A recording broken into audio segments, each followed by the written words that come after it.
I woke up, looked at my phone, and I saw that my video that was scheduled to be released at 8 a.m. this morning on YouTube was not posted, or rather, didn't go live. It didn't go public. And I noticed that I had a bunch of messages, people that contacted me directly on my website, through direct messengers like on Facebook, on my public page, and all of that. And they were saying, man, I was watching a video and then it went away. Just wanted to give you a heads up. So I'm like, oh, okay, that's a little weird. Thinking something's wrong with these guys' units, whatever they're using it from, or whether they're using YouTube, whatever. If desktop, something, I don't know. So I went to my YouTube, my actual YouTube studio, and I saw that my post was made ineligible. And I had a strike on my channel. Now, guys, I've been YouTubing since I was 16 years of age. Okay? And I'm 30 now, so you do the math. I have never, ever gotten a strike on my channel until today, this morning. First strike that I've ever got on YouTube. Now, it's a warning because it's my first one. It's a strike nonetheless. You get 3 strikes, of course, you're out. So they don't consider it as strike 1, but it's a warning nonetheless, and you only get one of those. So the reason that they said that the video was taken down and I was given a strike was because of medical misinformation. Now, that's interesting. Medical misinformation. Hilariously enough, Facebook, who we've talked about before, Facebook has already remonetized and lifted my ban on my page because I didn't do anything damn wrong. And the same damn video, which is right here, as you can see, right here, is still up. It's the same exact video, and Facebook largely has the same policies as it in regards to medical misinformation. The video's still up and the video is monetized over at Facebook. Now, the message, of course, that I got was right here. If you're looking at us live over at youtube.com/YoungRipper59, or you may be watching this on Facebook, who knows? This all happened this morning. I have doing the show. It is 12:13 noon. I appealed it this morning. They already rejected the appeal, which means they don't think they got anybody to actually look at it. And I'm still going to raise hell. I hope you understand, because I'm about to prove without a doubt that none of what I talked about in that video was medical misinformation. Now, if you do want to go watch the video, it is still live on YouTube, or you can listen to the show if that's your thing as well, because I pulled it from the show and YouTube still has the show live, which doesn't make any sense. Granted, it's behind the membership wall, but they didn't take that down. That's all that clip was pulled from, was from the show. So how in the hell can they say one was medical misinformation? It's the same damn clip in the video, but the other one isn't. When I isolated the clip and uploaded it, now all of a sudden it's medical misinformation. You watch the video. Again, you can go check it out. I do talk about COVID.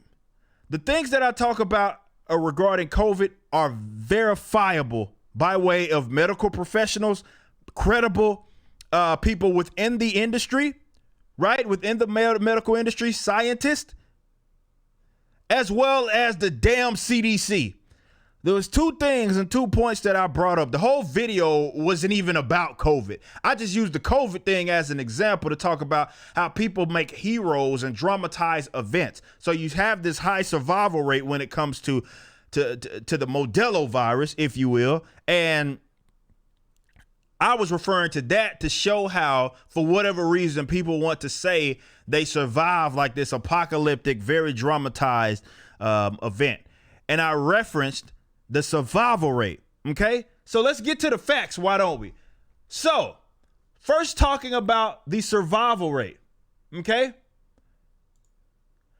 this is who we're going to listen to in a little bit. John Ioannidis, one of the most respected epidemiologists.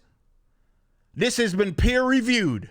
Okay, and he talks about the infected fatality rate all through this. The results, as you can see right now, in people below 70 years, infection fatality rates range to 0 to 0.31% with accrued and corrected mediums of 0.05. That's what I said. It's in the .0s. That's what I said. It's a fucking peer-reviewed study, man, that says the exact same thing, and virtually all of the confirmed, like the antibody studies and what have you that have been done all across the world, virtually say the same exact thing. How can I get a strike for medical misinformation? The second thing that I brought up regarding COVID was in reference to Italy and how they mishandled it by way of, it's not mismanaging of their beds, putting people that are, they really maybe didn't need to be there, right? Just because they tested positive for the Modelo virus. They were still giving them hospital beds.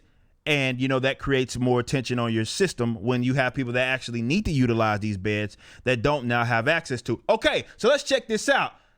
That's what and you know who I was referencing it? The same man right here, John Ioannidis. Let's take a look at a video that's still live on YouTube from brother John Ioannidis. Let's listen to what he has to say about Italy right now. There's also other things that probably got wrong in Italy. Italy has a relatively low number of ICU beds per population. It has about a third of ICU beds per population compared to the U.S. Interesting. And their system is running at full capacity practically every winter. But you realize that a system that is so close to saturation, to having its maximal capacity, if you add just a little bit more, it can very easily collapse. Italians were the first to be hit in Europe. Listen to what he's about to say, guys. That was an exotic pathogen. Everybody thought that they had to do their best. So they said we need to admit these people to the hospital even if they had modest or not so severe symptoms. This resulted in a very bad decision-making, and I think that this is something that every other setting that is hit by an epidemic wave needs to avoid. By admitting these mild or moderate cases, this is exactly what I said. Saturated, and when they started getting the severe cases, they just had no room for them. Okay, all right. So I appreciate that, Johnny Ioannidis, for confirming what the fuck I just said. So let's get this straight. One point that I mentioned in regards to the Modelo virus, one point. The first point is verified not just by Mr. Johnny Ioannidis, but let's pull this up because I was looking at this earlier. So let's go directly into the CDC, y'all's beloved CDC. Let's see what they say real quick before I continue on. Looking at these, wait a minute. So it looks like we have these infection fatality rates and they're in the .0s directly at www.cdc.gov. So it's almost as if I didn't make it up. And the medical professionals that you tell me I'm supposed to trust and that I'm supposed to get my information from, that's where I got it. I repeat it, and now I'm spreading medical misinformation. That doesn't make sense. It doesn't make sense. And there's the receipts right there. It's on the CDC regarding the infected fatality rate. It's right on cdc.gov if you want to check it out. Don't take my word for anything. You go look at John Ioannidis' peer-reviewed study compiling all of this information. I believe it was like 60 studies. Yeah, 61 studies. 61 damn studies that they compiled looking at IFRs and looking at these fatality rates. I mentioned what he said about Italy. That's the same exact point that I made about them admitting people that weren't severe cases, probably didn't need to be there, and then they just didn't have any beds available. That's exactly what I said.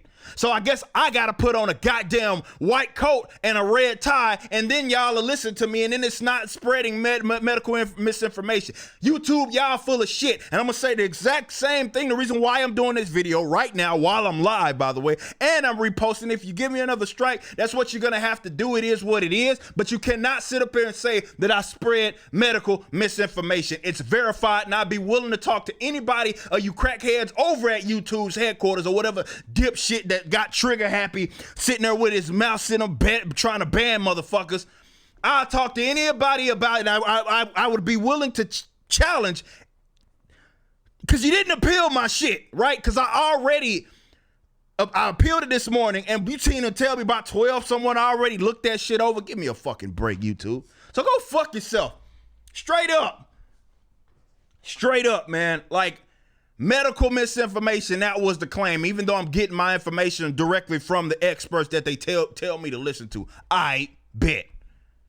All this does, people, is speeds up the process. Because I'm not fucking dealing with this shit for too much longer when it comes to these walls. Yeah, okay, I got remonetized on Facebook. They lifted all of my bans and all of that sort of stuff. But the fact that I got to sit here and raise hell for someone to just pay attention because they're fucked up terms of services that they're not acknowledging, they're not fairly enforcing, because they got trigger happy, probably political crackheads over there at YouTube, over there at the Facebooks of the world. So they get so trigger happy, man. They get trigger happy and they sit here and ban folks trying to pull rugs from under them in terms of the monetization. I have not gotten a strike. This is my first strike. There was nothing that I said in that video that I have not said before. I've talked about Italy. I've talked about the IFR. Again, the video from the actual, I pulled the damn video from the show.